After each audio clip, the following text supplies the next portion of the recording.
Slovenci v avtih preživimo več časa, kot pa z naše družine. In seveda imamo naše avte rajške pa naše otroke.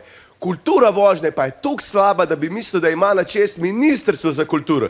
Vozniki se pa delijo na dvoje. Na prve, to so tisti, ki se bojijo voziti, in druge, tisti, zaradi katerih se prvi bojijo voziti. A štekaš?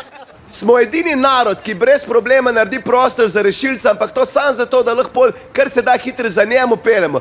Prometni predpisi so pri nas sam za šibke. Na določenih področjih imamo Slovenci take težave, da bi bilo pravila najboljš kar ukiniti.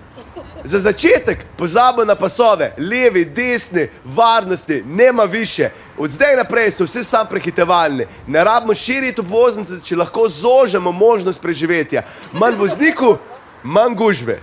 Kar se tiče hitrosti, ne gledamo več na števce, ampak sam še na uro. To je pomembno, zato ker itak veš, da boš stal v gužvi. Zato vozi čim hitreje, da pridobiš on cajt, za kjer ga boš drugače stal. Razumeš?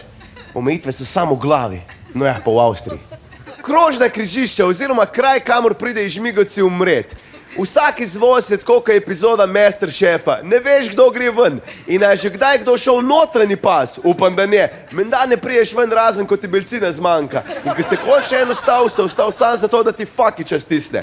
Ne pozabimo tudi na pravilno obnašanje v tunelih. Ti so pomembni predvsem, kadar je toča. Moramo valjda zaščititi avto. Tle uporabimo pravilo princese Diane. Sam čim hitrej noti. In vse veste, kaj pravijo. Ker se zgodi v tunelu, tudi ostane v tunelu.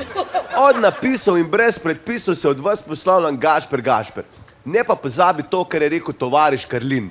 Kdor pred vami prehiter fura, je divjak, kdo pa prepočas, je pa bedak.